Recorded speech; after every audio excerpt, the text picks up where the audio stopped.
আসসালামু আলাইকুম ওয়া রাহমাতুল্লাহি ওয়া বারাকাতুহু।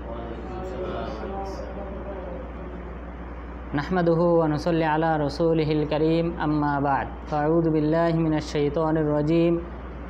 ইয়া আইয়ুহান নাবিয়্যুত্তাকিল্লাহা ওয়া লা তুতি'ল কাফিরিনা ওয়াল মুনাফিকিন, ইন্নাল্লাহা কানা আলীমান হাকীমা।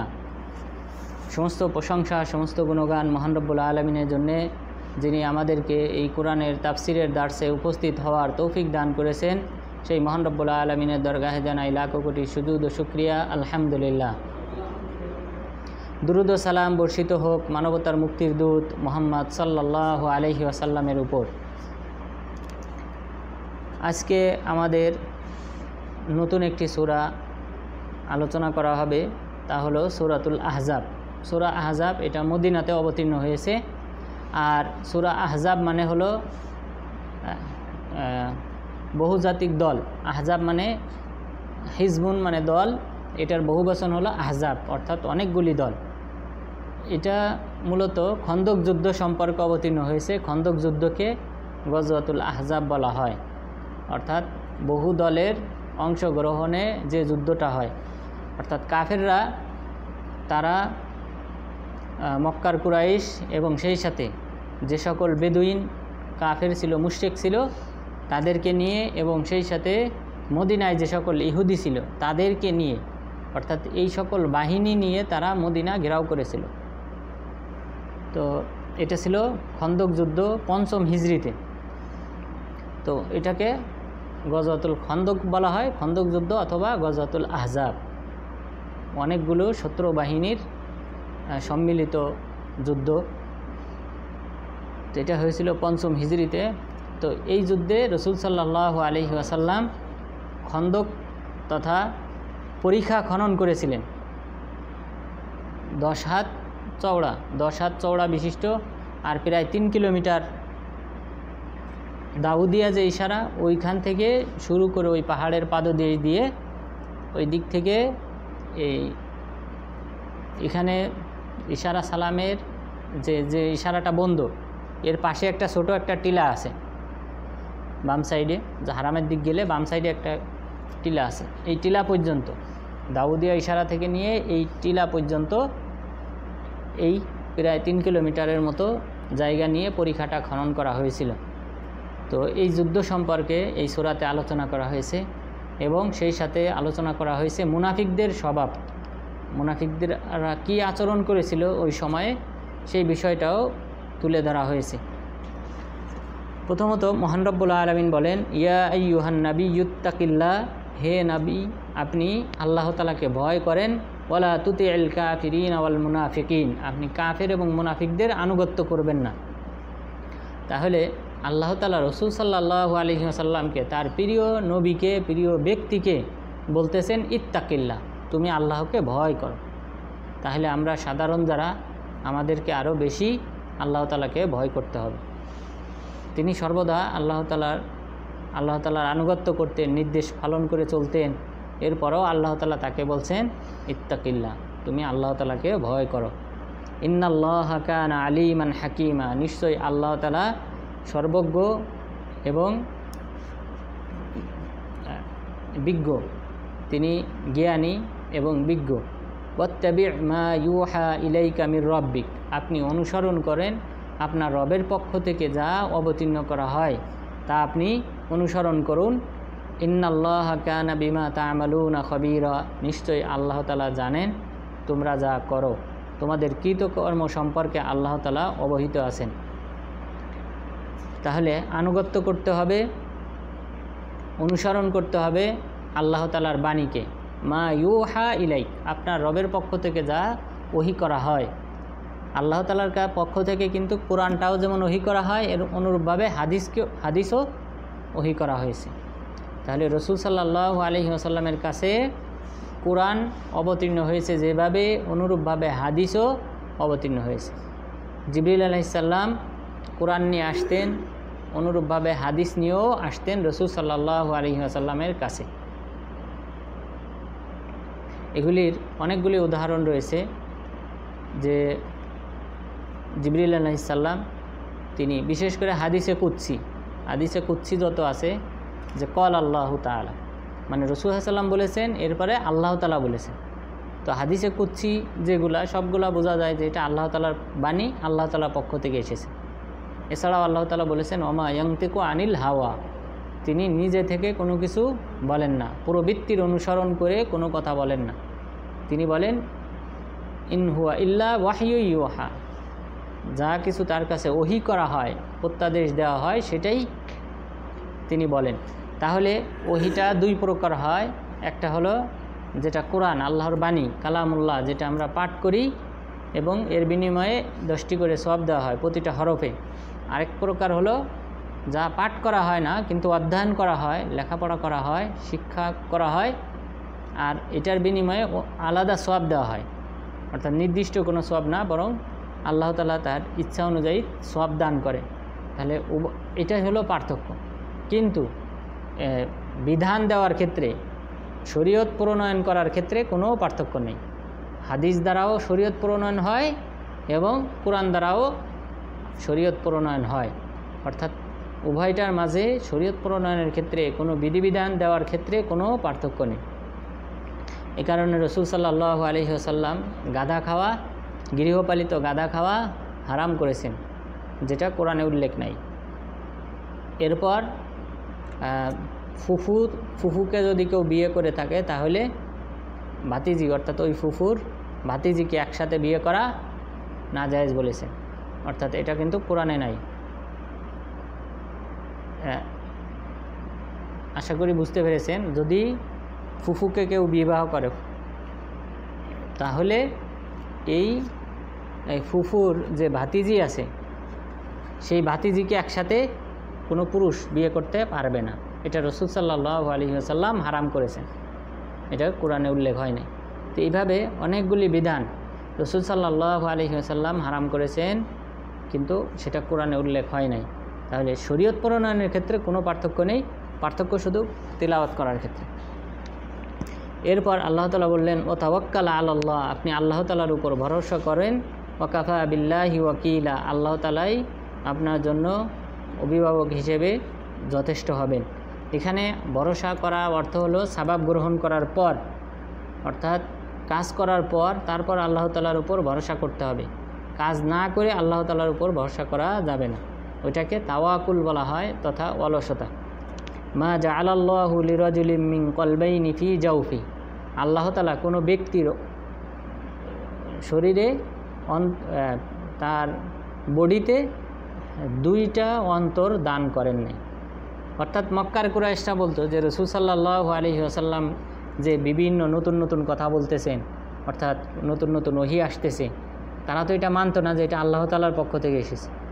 তো তারা বলতো যে এই লোকটার শরীরে দুইটা অন্তর আছে, যে অন্তর দিয়ে সে এই কথাগুলি আমাদেরকে নতুন নতুন কথা শোনায়। আল্লাহ তাআলা প্রতিবাদ করে বললেন মা জাআলাল্লাহু লিরাজুলিম মিন কলবাইন ফি জাওফি, আল্লাহ তাআলা কোনো ব্যক্তির শরীরে দুইটি অন্তর প্রদান করেন নাই।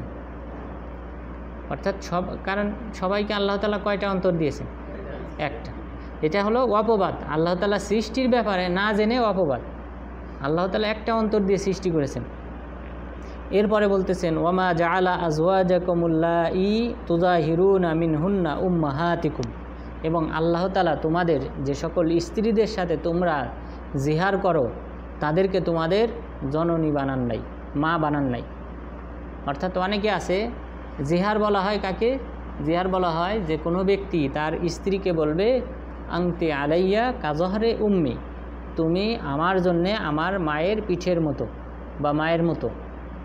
এই কথা বলা এটা হলো ফাসেকি কথা, ফাহেসি কথা, অশ্লীল কথা। কেউ বলবে না যে স্ত্রীকে এই কথা বলবে না যে সে তার মায়ের মতো অথবা তার বোনের মতো, এই জাতীয় কথা বলা যাবে না। কারণ বোন মা তারা কি মাহরাম, মাহরাম, তো তাদের সাথে তুলনা করা যাবে না। এবং এই জাতীয় কথা ফাহেসি ফাসেকি কথা, যেটা আল্লাহ তাআলা বললেন যে ওয়ামা জাআলা আজওয়াজাকুমুল্লাঈ তুজাহিরুনা মিনহুন্না উম্মাহাতিকুম, আল্লাহ তাআলা তোমাদের স্ত্রীদেরকে যাদের সাথে তোমরা জিহার করো, যাদেরকে তোমাদের মায়ের সাথে তুলনা করো, তাদেরকে তোমাদের মা বা জননী বানান নাই। ওয়ামা জাআলা আদিয়াকুম আবনাআকুম। এখানে এই আয়াতে আল্লাহ তাআলা জাহিলি যুগের কয়েকটা অভ্যাসের কথা উল্লেখ করতেছেন। দ্বিতীয়, জাহিলি যুগের আরেকটা অভ্যাস ছিল যে তারা তাদের পালিত সন্তানদেরকে তারা নিজেদের সন্তান মনে করত। অর্থাৎ যেমন আবদুল্লাহ, কোনো ব্যক্তির নাম যদি আবদুল্লাহ হয় আর এই পালিত বাবার নাম যদি হয় আব্দুর রহমান, তাহলে তারা বলতো আবদুল্লাহ বিন আব্দুর রহমান। অর্থাৎ এই পালিত সন্তানের নিসবতটা করত যে পালতো তার দিকে। তো এটা ঠিক না। পালিত সন্তানে তার তো বাবা আছে, সেই বাবার দিকে নিসবত করতে হবে। অর্থাৎ পালিত বাবার দিকে নিসবত করা যাবে না, তার যে প্রকৃত বাবা সেই বাবার দিকে নিসবত করতে হবে। আল্লাহ তাআলা তাই বললেন, ওয়ামা জাআলা আদিয়াকুম আবনাআকুম। আর তোমরা যাদেরকে তোমরা যে সকল সন্তানদেরকে পালন করো তাদেরকে তোমাদের সন্তান বানান নাই। অর্থাৎ তারা তোমাদের সন্তান না, তারা তোমাদের পালিত। তারা তোমাদের ভাই। যালিকুম কওলুকুম বিআফওয়াহিকুম। এটা তোমাদের মুখের দাবি, যে তোমরা দাবি করো যে তারা তোমাদের সন্তান, কিন্তু তারা প্রকৃতপক্ষে তোমাদের সন্তান না। ওয়াল্লাহু ইয়াকুলুল হাক্কা ওয়া হুয়া ইয়াহদিস সাবিল। আল্লাহ তাআলা সত্য বলেন এবং তিনি সত্যের পথ দেখান। সত্যের পথ কি? উদউহুম লিআবাইহিম। তোমরা তাদেরকে তাদের বাবার নামে ডাকো। ওয়া আকসাতু ইনদাল্লাহ। এটাই আল্লাহ তাআলার নিকট ন্যায়সঙ্গত। তাহলে কেউ যদি পালক সন্তান পালন করে তাহলে তার বাবার নাম যা আছে আগে সেই নাম অনুযায়ী তাকে ডাকতে হবে, সেই দিকে নিসবত করতে হবে। তার জন্ম সনদ, পাসপোর্ট যা কিছু হোক সেটা তার আসল বাবার নাম অনুযায়ী, ঠিকানা অনুযায়ী হবে, যিনি পালন করেছেন তার অনুযায়ী নয়। ফা ইল্লাম তা'লামু আবাআহুম ফা ইখওয়ানুকুম ফিদ্দীন ওয়া মাওয়ালিকুম। এখন প্রশ্ন হলো, যদি তাদের পিতৃ পরিচয় যদি না জানা যায় যে তার বাবাকে, আল্লাহ তাআলা বললেন ফা ইখওয়ানুকুম ফিদ্দীন, তারা তোমাদের ধর্মীয় ভাই, ওয়া মাওয়ালিকুম, তোমাদের বন্ধু, কিন্তু তোমাদের সন্তান বলে দাবি করবা। তাহলে তোমাদের বন্ধু, ভাই, ধর্মীয় ভাই হিসেবে তোমরা মনে করবে, কিন্তু তাদেরকে নিজেদের সন্তান বলে দাবি করবে না। ওয়ালাইসা আলাইকুম জুনাহুন ফীমা আখতাতুম বিহি। আর তোমরা যদি কোনো ভুল করে ফেলো তাহলে তোমাদের পাপ হবে না। ওয়ালাকিন মা তাআম্মাদাত কুলুবুকুম, কিন্তু তোমরা স্বেচ্ছায় যদি করো তাহলে তোমাদের পাপ হবে। অর্থাৎ নিজেদের এই সব পালক সন্তানদেরকে যদি ভুলক্রমে ডেকে ফেলো, ভুলক্রমে সম্পর্কিত করো নিজের দিকে, তাহলে পাপ হবে না। কিন্তু স্বেচ্ছায় যদি নিজের সন্তান বলে দাবি করো তাহলে তোমাদের পাপ হবে। ওয়াকানাল্লাহু গফুরুর রহিমা। আর নিশ্চয়ই আল্লাহ তাআলা ক্ষমাশীল, করুণাময়। আন নাবিয়্যু আউলা বিল মুমিনিনা মিন আনফুসিহিম। আর নবী হলেন মুমিনদের সবচেয়ে নিকটবর্তী, মিন আনফুসিহিম, তাদের নিজেদের চেয়েও, নিজেদের আত্মার চেয়েও নবী হলেন বেশি প্রিয়। আন নাবিয়্যু আউলা বিল মুমিনিনা মিন আনফুসিহিম, নবী হলেন অধিক প্রিয় তাদের জীবনের চেয়েও। তাহলে মুমিনদের উচিত রাসূল সাল্লাল্লাহু আলাইহি ওয়াসাল্লামকে নিজেদের জীবনের চেয়েও বেশি ভালোবাসা। রাসূল সাল্লাল্লাহু আলাইহি ওয়াসাল্লাম বলেছেন, লা ইউমিনু আহাদুকুম হাত্তা আকুনা আহাব্বা ইলাইহি মিন ওয়ালিদিহি ওয়া ওয়ালাদিহি ওয়ান নাসি আজমাইন। তোমাদের মধ্যে কেউ মুমিন হতে পারবে না যতক্ষণ পর্যন্ত না আমি তার কাছে বেশি প্রিয় হই তার পিতামাতার চেয়ে, তার সন্তানের চেয়ে এবং সমস্ত মানুষের চেয়ে। তাহলে সমস্ত মানুষের চেয়ে যতক্ষণ পর্যন্ত না কোনো ব্যক্তি রাসূল সাল্লাল্লাহু আলাইহি ওয়াসাল্লামকে ভালোবাসবে ততক্ষণ পর্যন্ত সে মুমিন না।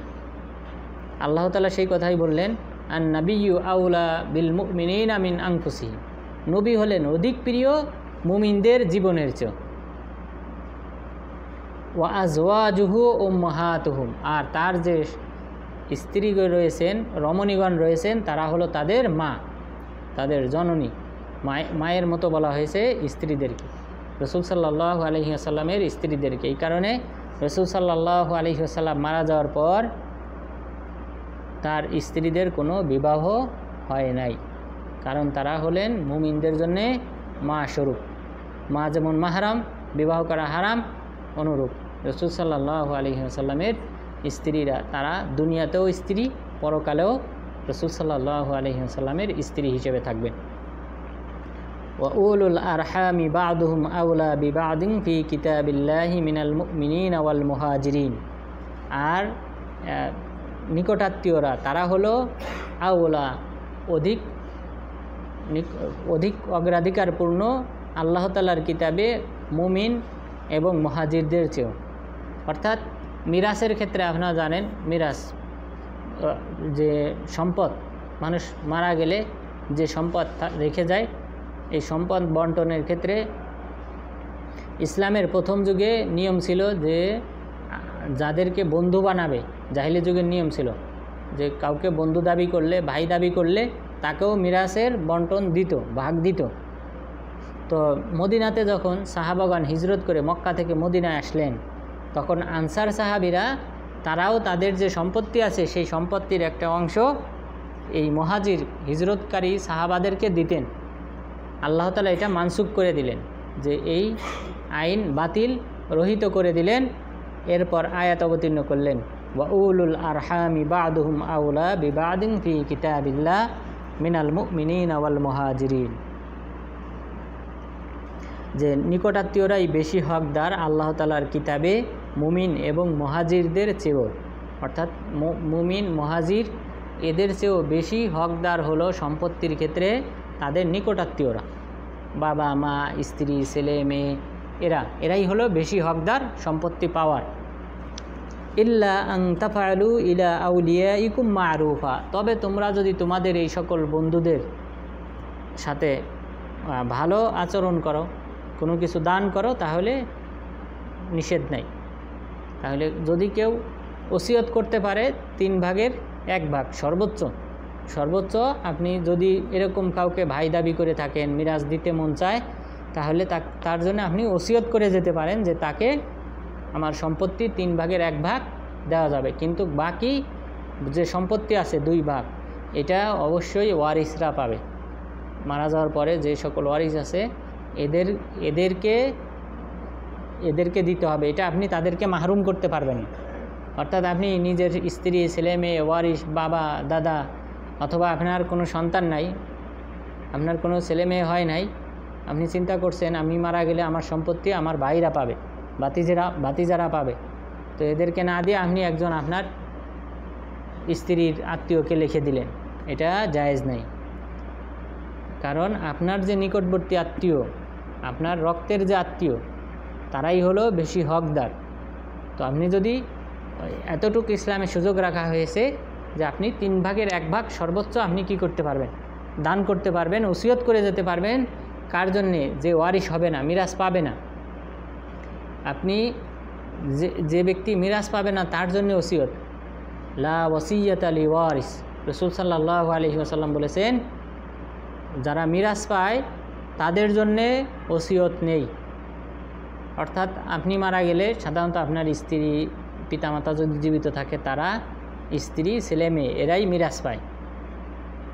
এদের জন্য আপনি কোনো কিছু ওসিয়ত করে যেতে পারবেন না যে আমি আমার এক ছেলেকে সম্পত্তি 3 ভাগের 1 ভাগ দিয়ে গেলাম, এটা জায়েজ নেই। কারণ সে তো মিরাজ, আপনি মারা গেলে সে এমনিই পাবে, এটা আল্লাহ তাআলার দেওয়া বিধান।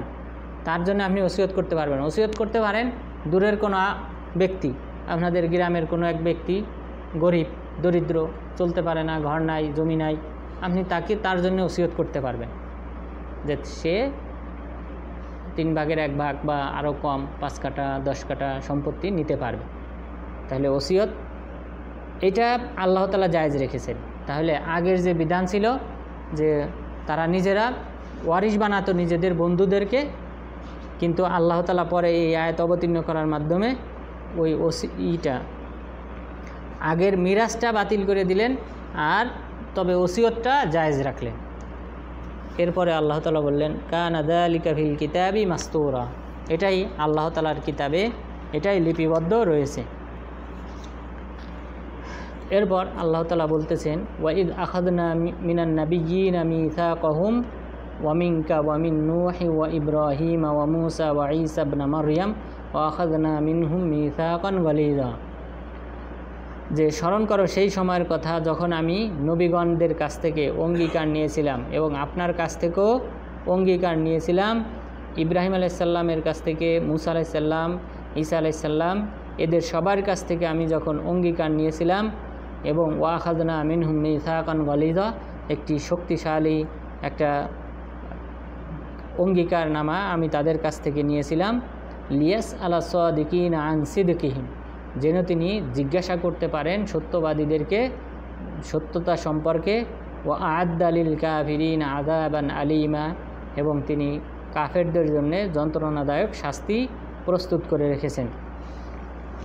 এখানে মহান রব্বুল আলামিন যে বললেন যে একটা অঙ্গীকার নিয়েছিলেন, সেই অঙ্গীকারটা কী ছিল?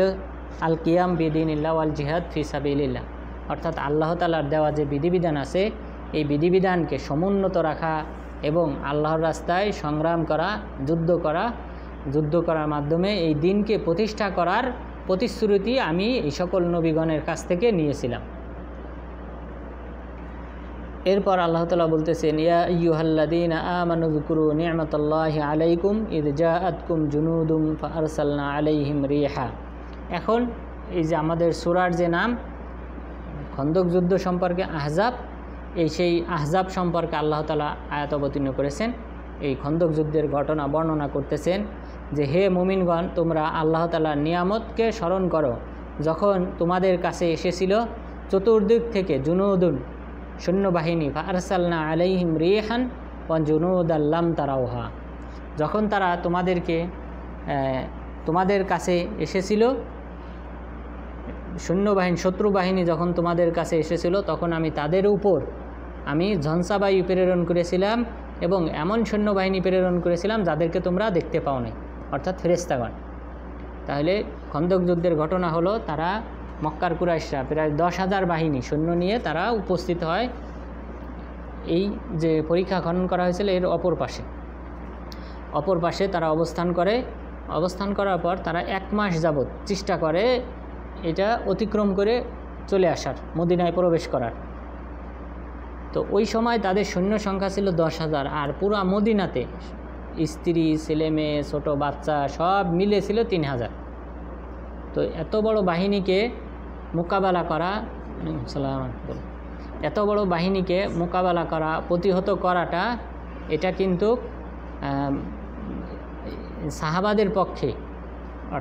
সাহাবাদের পক্ষে এটা কিন্তু সম্ভব ছিল না। তো 3,000 যদি স্ত্রী, ছোট বাচ্চা সব কিছু মিলে হয়, তাহলে পুরুষের সংখ্যা কত হবে? হয়তো 2,000 বা আরও কম। যারা যুদ্ধ করতে সক্ষম এমন সংখ্যা হয়তো 2,000 হবে বা আরও কম হবে, অথবা 1,500 এরকম ছিল। তো এই কারণে এই পরীক্ষা খনন করার পর সাহাবাগণ অপর পাশে অবস্থান করেন এবং তারা কয়েকবার অতিক্রম করার চেষ্টা করে এবং তারা অতিক্রম করেও চলে আসে। তখন আলী রাদিয়াল্লাহু আনহু এবং তার সাথে যে সহযোগীরা ছিল তারা তাদেরকে প্রতিহত করেন এবং এখানে মুসলিমরা 3 জন শহীদ হয়। এই খন্দক যুদ্ধে মুসলিমদের 3 জন শহীদ হয় আর কাফেরদের একজন কাফের মারা যায়। তো যাই হোক, তবুও তারা এটা অতিক্রম করতে পারে নাই। 1 মাস পর্যন্ত তারা এখানে অবস্থান করে। 1 মাস পরে আল্লাহ তাআলা এই ঝঞ্ঝাবায়ু প্রেরণ করেন, ঝড়, রাতে ঝঞ্ঝাবায়ু অর্থাৎ শীতল বাতাস, ঠান্ডা বাতাস প্রেরণ করেন এবং সেই সাথে ফেরেশতাদেরকে অবতীর্ণ করেন, যার ফলে তাদের যে পশুগুলা ছিল এবং তাঁবুগুলা উড়ে যায়, তাদের পশুগুলাও দিক বিদিক ছোটাছুটি করতে থাকে। এরপর সকাল হলে যখন তারা দেখে যে তাদের তাঁবুগুলা সব উড়ে গেছে এবং তাদের পশুগুলাও সব দূরে চলে গেছে, তখন তারা মক্কায় ফিরে যেতে সম্মত হয় এবং তারা পরবর্তীতে মক্কায় ফিরে যায়। অর্থাৎ তারা এই যুদ্ধে কোনো প্রকার সফলতা অর্জন করতে পারে নাই। তো আল্লাহ তাআলা এই আহজাব সম্পর্কে একটা সূরা অবতীর্ণ করেছেন। এটাই প্রথম আয়াত, যে আয়াতে আল্লাহ তাআলা উল্লেখ করলেন, হে মুমিনগণ, তোমরা আল্লাহ তাআলার নিয়ামতের কথা স্মরণ করো যখন সৈন্যবাহিনী তোমাদের কাছে এসেছিল আর আমি তখন তাদের বিরুদ্ধে ঝঞ্ঝাবায়ু প্রেরণ করেছিলাম এবং এমন সৈন্যবাহিনী প্রেরণ করেছিলাম যাদেরকে তোমরা দেখতে পাও নাই। ওয়া কানা আল্লাহু বিমা তা'মালুনা বাসীরা, এবং আল্লাহ তাআলা তোমরা যা কিছু করো সব সম্পর্কে অবহিত আছেন, দেখেন। ইয জাউকুম মিন ফাওকিকুম ওয়া মিন আসফালা মিনকুম, স্মরণ করো সেই সময়ের কথা যখন তারা তোমাদের কাছে এসেছিল মিন ফাউকিকুম, তোমাদের উপর থেকে, অমিন আসফালা মিনকুম, তোমাদের নিচু থেকে। অর্থাৎ এখানে কাফেররা তারা কিন্তু এই মদিনাতে যে সকল ইহুদি, তিনটা ইহুদি গোত্র ছিল, একটা গোত্রকে আগে 3য় হিজরিতে বের করে দেওয়া হয়, বাকি 2টা গোত্র ওই 5ম হিজরি পর্যন্ত ছিল। তো তারাও এই মক্কার কুরাইশ বাহিনীর সাথে তারা হাত করে, তাদেরকে সমর্থন করে। তখন মুসলিমরা কিন্তু চতুর্মুখী আক্রমণের পড়ে, কারণ ইহুদিরাও বসবাস করত এই মদিনাতে। তো সব দিক থেকে তাদের আক্রমণে আক্রান্ত হওয়ার একটা আশঙ্কা ছিল।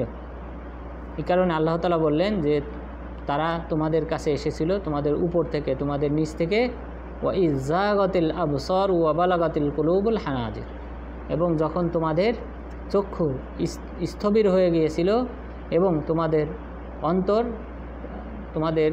তোমাদের প্রাণ কণ্ঠাগত হয়ে গেছিল, অর্থাৎ তোমাদের প্রাণ গলায় এসে গিয়েছিল, অর্থাৎ তোমাদের প্রাণ বের হওয়ার উপক্রম হয়ে গিয়েছিল এই সৈন্যবাহিনী দেখে। ওয়াতাযুন্নুনা বিল্লাহি জুনুন, আর তখন তোমরা আল্লাহ তাআলার ব্যাপারে নানানবিধ ধারণা করতে শুরু করো, অর্থাৎ আল্লাহ তাআলা আমাদেরকে সহযোগিতা করবেন কিনা, এই যুদ্ধে আমরা বিজয়ী হব কিনা, এইভাবে নানান ধারণা তোমরা আল্লাহ তাআলা সম্পর্কে করতেছিলে। ওই সময় আল্লাহ তাআলা ফেরেশতাদেরকে পাঠালেন আর জনসাবায়ু প্রেরণ করলেন।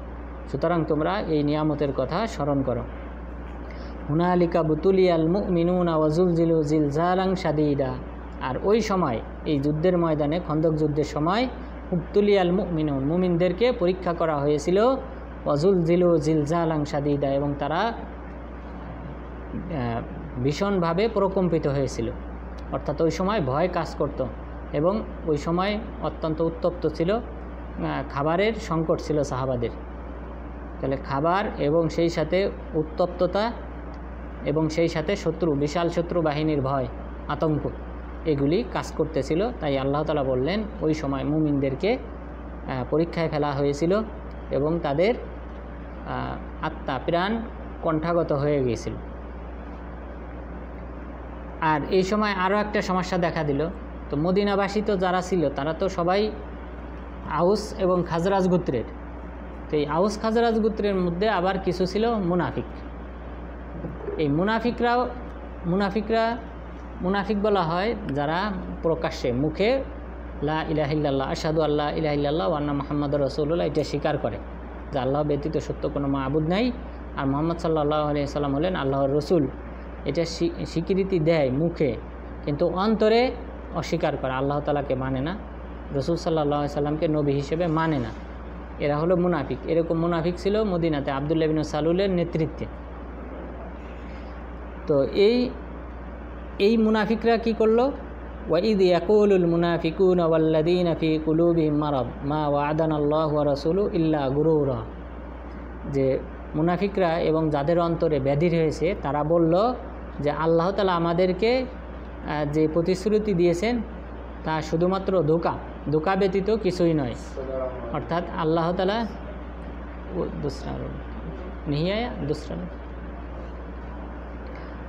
আমাদেরকে আল্লাহ এবং আল্লাহ রসুল যে প্রতিশ্রুতি দিয়েছেন, অর্থাৎ আমাদের বিজয় হবে, এটা শুধুমাত্র ধোঁকা ছাড়া কিছুই না।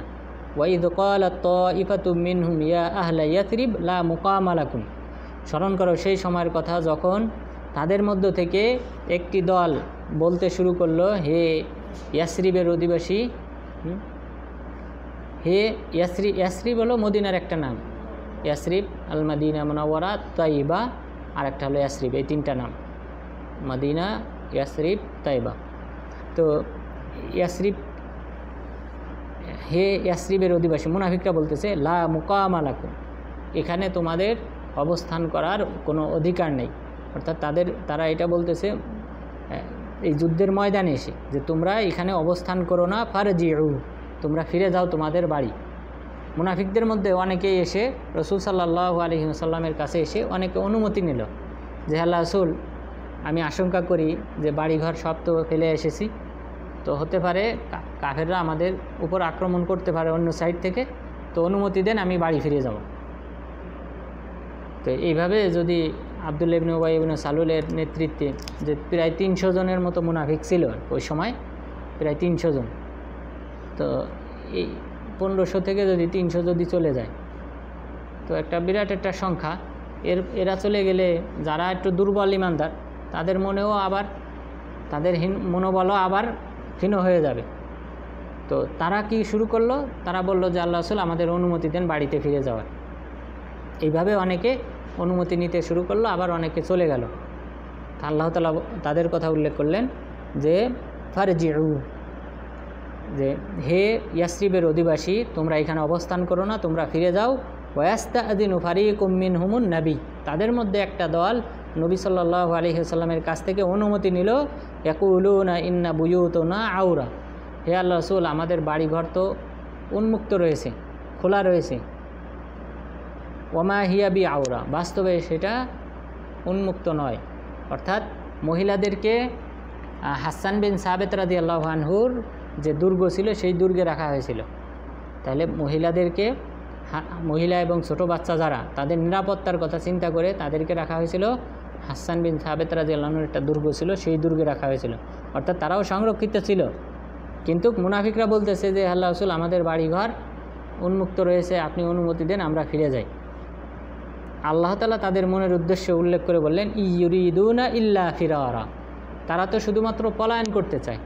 অর্থাৎ তাদের বাড়িঘর তো উন্মুক্ত না, বরং সংরক্ষিত আছে, কিন্তু তাদের উদ্দেশ্য হলো এই যুদ্ধের ময়দান থেকে পলায়ন করা, এই যুদ্ধের ময়দান থেকে পলায়ন করা। ওয়ালাউ দুখিলাত আলাইহিম মিন আকতারিহা সুম্মা সুইলুল ফিতনা লা আতাউহা ওয়া মা তালাব্বাসু বিহা ইল্লা ইয়াসীরা।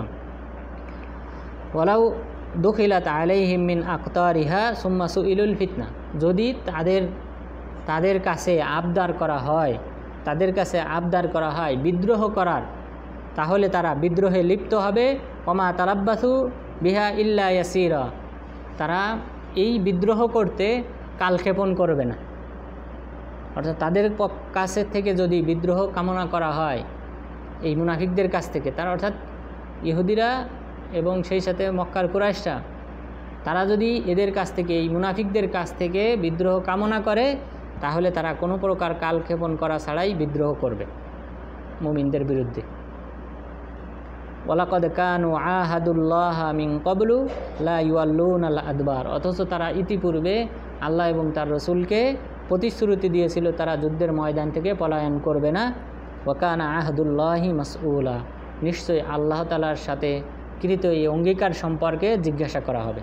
অর্থাৎ এই সকল মুনাফিকদেরকে এই অঙ্গীকার ভঙ্গ করার জন্য জবাবদিহিতা করতে হবে। তাহলে আমরা আজকে যে সূরাটা সম্পর্কে জানলাম, সূরাটা আহজাব। সূরা আহজাব মদিনাতে অবতীর্ণ হয়েছে এবং আহজাব মানে হলো বিভিন্ন দলের সমষ্টি।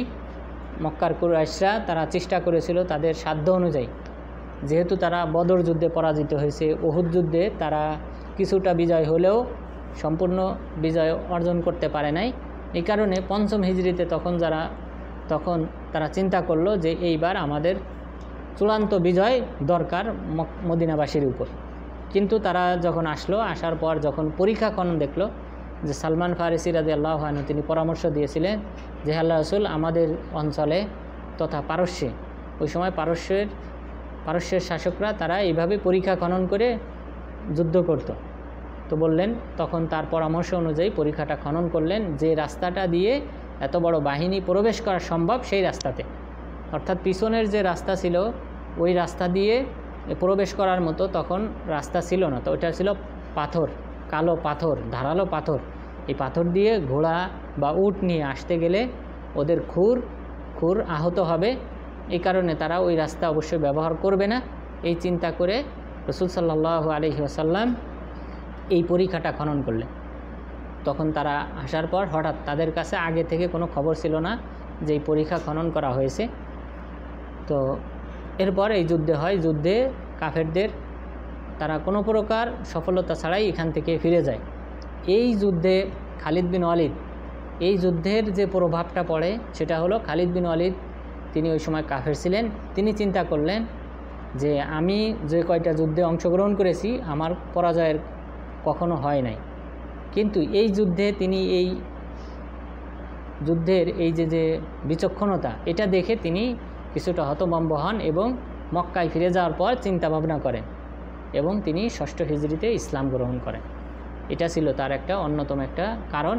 এবং সেই সাথে আমর ইবনুল আস তারা একসাথে পরামর্শ করে তারা ইসলাম গ্রহণ করে মদিনায় চলে আসে। ওই দিন রাসূল সাল্লাল্লাহু আলাইহি ওয়াসাল্লাম বলেছিলেন যে মক্কা তার কলিজা, অর্থাৎ তার যে মূল অংশ আছে তা বের করে দিয়েছে। অর্থাৎ এই সকল বিচক্ষণ সাহাবীদের ইসলাম গ্রহণ, এটার প্রশংসা করে রাসূল সাল্লাল্লাহু আলাইহি ওয়াসাল্লাম এই কথা বলেছিলেন। এবং তার ফলাফল দেখা গেল 8ম হিজরিতে মক্কা বিজয় হয়ে গেল। তো সুতরাং এই আহজাব যুদ্ধের প্রভাব পড়েছিল বিশেষ কিছু সাহাবাদের উপর, যেমন খালিদ বিন ওয়ালিদ এবং আমর ইবনুল আস, এই সকল বড় সাহাবারা তারা পরবর্তীতে ইসলাম গ্রহণের চিন্তাভাবনা করতে শুরু করেন। এরপর আল্লাহ তাআলা এখানে যে একটা ফাহিশি কথা যেটা মানুষ বলে থাকে তার স্ত্রীর সাথে, সেটা হলো আংতি আলাইয়া কাজহরে উম্মি, যে তুমি আমার মায়ের মতো অথবা আমার বোনের মতো, এই জাতীয় কথা, ফাহিশি কথা এটা বলা যাবে না। এরপর মক্কার কুরাইশদের আরেকটা অভ্যাস ছিল যে তারা তাদের পালিত সন্তানদেরকে নিজেদের সন্তান বলে তারা দাবি করত, এটা নিষেধ করা হয়েছে। এবং রাসূল সাল্লাল্লাহু আলাইহি ওয়াসাল্লামের পালিত সন্তান জায়েদ, তাকে বলা হতো জায়েদ ইবনু মুহাম্মদ, মুহাম্মদ সাল্লাল্লাহু আলাইহি ওয়াসাল্লামের ছেলে। কিন্তু আল্লাহ তাআলা নিষেধ করে দিলেন জায়েদ ইবনু হারেসা, তার বাবার নাম হারেসা ছিল, সেই নামে ডাকতে বললেন। এরপর আল্লাহ তাআলা এই সূরাতে একটা মিরাস তথা কোনো ব্যক্তি মারা গেলে তার সম্পদের বন্টনটা কিভাবে হবে, এই ইসলামের প্রথম যুগে এক নিয়ম ছিল। সেটা হলো যদি কেউ কাউকে ভাই বলে বা বন্ধু বলে দাবি করে নিত, তাকেও সম্পত্তির একটা অংশ দিত। এবং এই কারণে আনসার সাহাবাগণ মুহাজির সাহাবাদেরকে একটা অংশ দিতেন। এটা ইসলামে রহিত হয়ে যায় যে না, যার যার নিকটাত্মীয় আছে, রক্তের সম্পর্কের আত্মীয়রা, তারাই বেশি হকদার অন্যান্য মুহাজির সাহাবি বা অন্যান্য মুমিনদের চেয়ে। তবে কেউ যদি ভালো আচরণ করতে চায়, কোনো কিছু দান করতে চায়, ওসিয়ত করতে চায়, তাহলে করতে পারে। সেটা হবে নিজের পুরা সম্পত্তির 3/1 সর্বোচ্চ, অর্থাৎ এর চেয়ে কম করতে পারবে, বেশি করতে পারবে না, তার নিকটাত্মীয়দের হক তাহলে নষ্ট হবে। এরপর আল্লাহ তাআলা সকল নবীগণকে কাছ থেকে একটা অঙ্গীকার নিয়েছিলেন যে তারাও যেন দ্বীনের কাজ বাস্তবায়নের ক্ষেত্রে তারা সংগ্রাম করবে, যুদ্ধ করবে, জিহাদ করবে। আল্লাহ তাআলা এই অঙ্গীকার সমস্ত নবীগণের কাছ থেকে নিয়েছিলেন। এরপর আল্লাহ তাআলা এই খন্দক যুদ্ধে সহযোগিতা করেছিলেন মুমিনদেরকে ঝঞ্ঝাবায়ু প্রেরণ করার মাধ্যমে এবং ফেরেশতাদেরকে প্রেরণ করার মাধ্যমে। তাহলে আল্লাহ তাআলার এই যে সাহায্য সহযোগিতা, এটা এখনও আসবে যদি মুমিনগণ প্রকৃত মুমিন হয়, আল্লাহ তাআলার দ্বীনের উপর প্রতিষ্ঠিত থাকে, দ্বীনের জন্য যদি জিহাদ করে, এখনও আল্লাহ তাআলা আসমান থেকে ফেরেশতা প্রেরণ করবেন এবং আসমানি গজব দিয়ে অন্যান্য শত্রু বাহিনীকে ধ্বংস করবেন। তো আল্লাহ তাআলা আমাদের সবাইকে যেন আল্লাহ তাআলা যে সকল বিধিবিধান প্রদান করেছেন সেই সকল বিধিবিধান যথাযথভাবে পালন করার মাধ্যমে এবং তার সন্তুষ্টিমূলক কাজ করার মাধ্যমে তার নৈকট্যশীল বান্দা হওয়ার তৌফিক দান করেন। আমিন। ওয়া আখিরু দাওয়ানা আলহামদুলিল্লাহি রাব্বিল আলামিন।